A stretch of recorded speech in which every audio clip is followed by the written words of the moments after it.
Hello friends, नमस्कार दोस्तों। Knowledge for life group में आपका हार्दिक स्वागत है, वेलकम। तो दोस्तों, ये आपके 11th क्लास का एक टॉपिक है और उस टॉपिक के अंदर खूब सारे टॉपिक हैं। हम चैप्टर भी अपने आप में कह सकते हैं, क्योंकि चैप्टर दोस्तों बार बार मैं कहता हूँ कि बदलते रहते हैं, चैप्टरों के नाम बदलते रहते हैं, टॉपिक वो के वही रहते हैं। तो टॉपिक है काइनेमेटिक्स, गतिकी।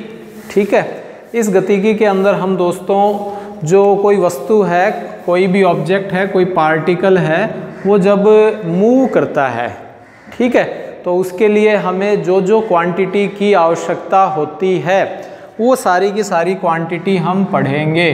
जैसे हमें डिस्टेंस की जानकारी होनी चाहिए। डिस्टेंस मतलब दोस्तों दूरी, कि हम कितनी डिस्टेंस कवर करेंगे, कितनी दूरी कवर करेंगे। साथ ही साथ दोस्तों हमें दूरी जैसा ही एक नाम है जिसको हम कहते हैं डिस्प्लेसमेंट, जिसको हम दोस्तों क्या कहते हैं, डिस्प्लेसमेंट, उसका भी हमें ज्ञान होना चाहिए। ठीक इसी प्रकार दूरी से संबंधित दोस्तों एक होती है चाल, स्पीड, जो आपने प्रीवियस क्लासेस में इनके बारे में थोड़ा बहुत सुना होगा और पढ़ा भी होगा। इसी प्रकार विस्थापन से रिलेटेड हम पढ़ेंगे दोस्तों, डिस्प्लेसमेंट से रिलेटेड वेलोसिटी। वेलोसिटी को हम कह देते हैं वेग। क्या कह देंगे दोस्तों, वेग। और वेग से ही रिलेटेड होता है, ठीक है, change in per unit time, velocity called acceleration. Acceleration. तो दोस्तों ये कुछ आपकी बातें हैं, distance, displacement, speed, velocity, acceleration. तो ये हम सारा के सारे जो बातें हैं, और इसमें हम नाम फोर्स का भी पढ़ लेंगे। फोर्स दोस्तों क्या होता है, बल। और इसके लिए अलग से एक आपके गति के जो नियम हैं वो भी हम पढ़ेंगे, उसमें फोर्स के बारे में डिटेल से अध्ययन करेंगे। फिर फोर्स के बाद में आपके वर्क आ जाएगी, एनर्जी आ जाएगी और पावर आ जाएगी, कार्य आ जाएगी, ऊर्जा आ जाएगी और शक्ति आ जाएगी। तो काइनेमेटिक्स में मेनली दोस्तों distance, displacement, speed, velocity and force, इन सब की हम थोड़ी थोड़ी चर्चा करेंगे।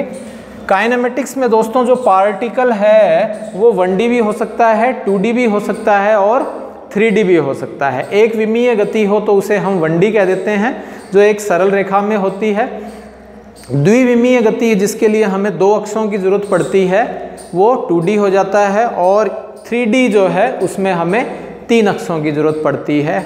ठीक है, तो इनके लिए हम पढ़ते रहेंगे। तो आज हम दोस्तों चर्चा करेंगे दूरी व विस्थापन। इन दोनों को अच्छे से समझने का प्रयास करेंगे, इन दोनों में क्या समानताएं हैं और साथ ही साथ इन दोनों में क्या अंतर है, उनको हम पढ़ेंगे। दूरी व विस्थापन की तुलना, दूरी व विस्थापन की तुलना, compare between distance and displacement, दूरी और विस्थापन की तुलना। तो दोस्तों नोट्स बनाइए, साथ साथ पेन कॉपी लेके बैठिए और पॉज कर करके लिखते जाइए। तो हम दोस्तों एक तरफ तो लिखेंगे दूरी और दूसरी तरफ हम लिखेंगे विस्थापन। तो दूरी हो गया आपके डिस्टेंस और विस्थापन हो जाता है displacement. Distance and displacement, displacement. तो दोस्तों दूरी और विस्थापन की हम जब चर्चा करें, ठीक है, तो इसके लिए जैसे मैं जनरली जो क्लास के अंदर उदाहरण लेता हूँ कि जैसे मान लीजिए आप यहाँ क्लासरूम में बैठे हो और क्लासरूम से आपको प्रिंसिपल सर ने अपने ऑफिस में बुला लिया, क्लासरूम से ऑफिस में। तो क्लासरूम में ऑफिस में जाने के लिए आप, एक तो हो सकता है कि सीधा आपको रास्ता हो वहाँ से क्लासरूम से ऑफिस में जाने के लिए, या मान लीजिए आप यदि कोई छोटे जानवर होते तो उड़ के एकदम स्ट्रेट चले जाते, या कोई हेलीकॉप्टर होता तो वहाँ से उड़ के सीधा का सीधा आप ऑफिस में चले जाते। या हो सकता है सीधा रास्ता नहीं हो, ऊपर से आप जाएं इधर से, या मान लीजिए अदर कोई पाथ आप कवर करें नीचे से। तो ये डिफरेंट पाथ आपके हो सकते हैं, डिफरेंट रास्ते, डिफरेंट आपके पथ हो सकते हैं। तो मान लीजिए दोस्तों ये जो सीधी रेखा है ये आपको दूरी तय करने में 3 मीटर, ठीक है, और ये ऊपर वाली जो दूरी है ये मान लीजिए दोस्तों 5 मीटर है, और ये जो नीचे वाली दूरी है ये दोस्तों मान लीजिए 6 मीटर है। तो दोस्तों इसमें जो 5 मीटर है, 3 मीटर है, 6 मीटर है, ये सभी की सभी क्या हैं, दूरियां हैं।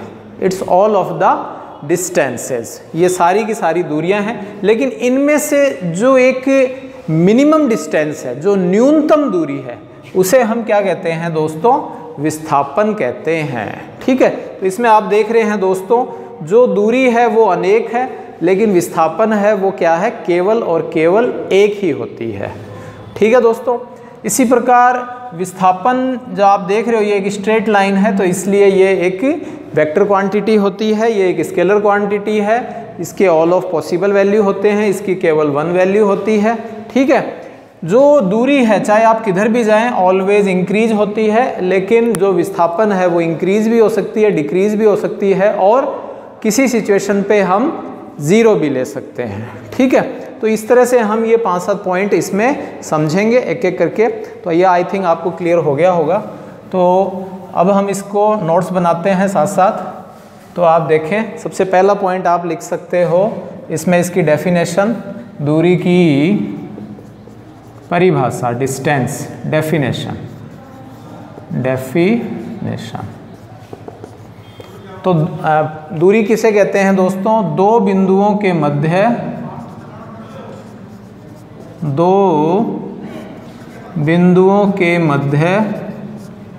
सभी संभव पथ या लंबाइयाँ, सभी संभव जो भी पथ हैं उनसे रिलेटेड जो लंबाइयाँ हैं, सभी संभव पथ की लंबाइयाँ क्या कहलाती हैं, दूरी कहलाती हैं, दूरी कहलाती है, ठीक है। तो the all possible length of path between two points called distance, ठीक है। यानी दो बिंदुओं के बीच में जो भी ऑल पॉसिबल लेंथ है of the path between the two points called distance, ठीक है दोस्तों। इसी प्रकार विस्थापन किसे कहेंगे, विस्थापन हो जाएगी दो अवस्थाओं या दो बिंदुओं, जो भी आप लेना चाहो, या दो स्थितियों, दो अवस्थाओं के मध्य न्यूनतम दूरी जो कि एक तरह से दोस्तों क्या होती है, स्ट्रेट लाइन। दो अवस्थाओं के मध्य न्यूनतम दूरी क्या कहलाएगी दोस्तों, विस्थापन कहलाती है, विस्थापन कहलाती है, ठीक है। The minimum distance between two positions called displacement. तो दो अवस्थाएं हैं, दो बिंदु हैं, उनके बीच में जो न्यूनतम दूरी है, उस न्यूनतम दूरी को हम क्या कह देंगे दोस्तों, डिस्प्लेसमेंट कहते हैं, ठीक है, यानी विस्थापन कहते हैं। तो clear.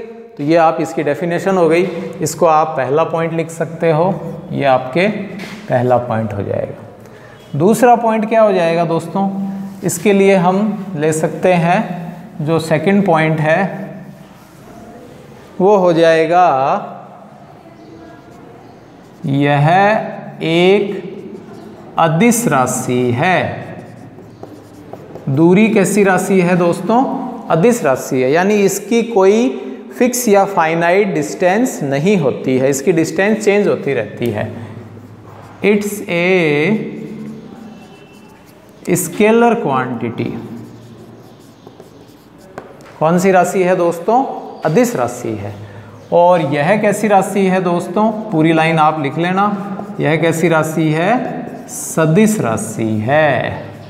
It's a vector quantity. ठीक है, यह कैसी राशि है? सदिश राशि है, वेक्टर क्वांटिटी है। तीसरी जो बात है दोस्तों कि इसके अनेक मान हो सकते हैं, इसके अनेक मान हो सकते हैं। It become many values. It becomes many values, many magnitudes. जो हम लेते हैं, संख्यात्मक मान जो हम लेते हैं वो अनेकों हो सकते हैं। ठीक है, जो न्यूमेरिकल जो, और इसका एक ही मान होता है, इसका अद्वितीय मान होता है। इसकी जो वैल्यू है दोस्तों, ठीक है, डिजिट जो वैल्यू है, तो इसका अद्वितीय मान होता है। इट हैज यूनिक वैल्यू, जिसके जैसा कोई दूसरा मान न हो, केवल और केवल एक ही होता है।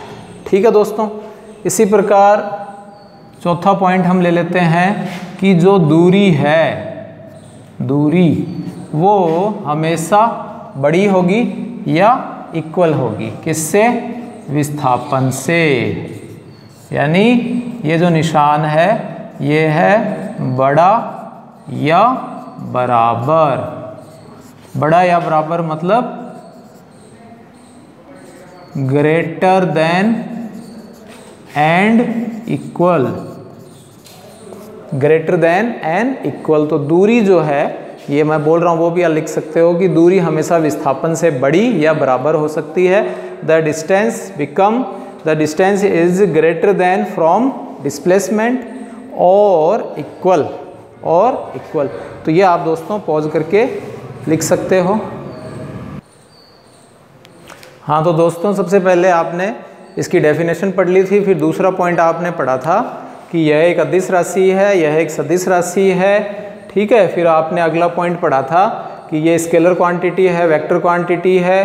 फिर आपने ये पढ़ा था कि दूरी जो है वो हमेशा जो है, फिर अगला पॉइंट हो जाएगा दूसरा, तीसरा, चौथा और पांचवा कि यह हमेशा धनात्मक होगी, धनात्मक होगी। It will be always positive. यह हमेशा क्या होती है दोस्तों? धनात्मक होती है। और यह जो डिस्प्लेसमेंट है, विस्थापन है, यह आपके धनात्मक भी हो सकती है और ऋणात्मक भी हो सकती है, और किसी पर्टिकुलर सिचुएशन में वापस वहीं आ जाए तो शून्य भी हो सकती है, हो सकती है। इट बिकम्स पॉजिटिव, नेगेटिव और ज़ीरो, यह धनात्मक भी हो सकती है, ऋणात्मक भी हो सकती है और ज़ीरो भी हो सकती है। ठीक है दोस्तों, ठीक इसी प्रकार इसकी जो यूनिट है मात्रक है। मात्रक मतलब दोस्तों यूनिट, तो इसकी यूनिट क्या हो जाएगी? इसकी यूनिट हो जाएगी मीटर, या इसको हम किलोमीटर, डेकामीटर, नैनोमीटर, पिकोमीटर, जो भी आप लाएं, मिलीमीटर वो ले सकते हैं। और इसकी यूनिट भी दोस्तों क्या होती है? मीटर ही होती है। MKS की हम बात करें। इसी प्रकार इसकी हम यदि विमीय सूत्र की बात करें, डायमेंशनल फॉर्मूला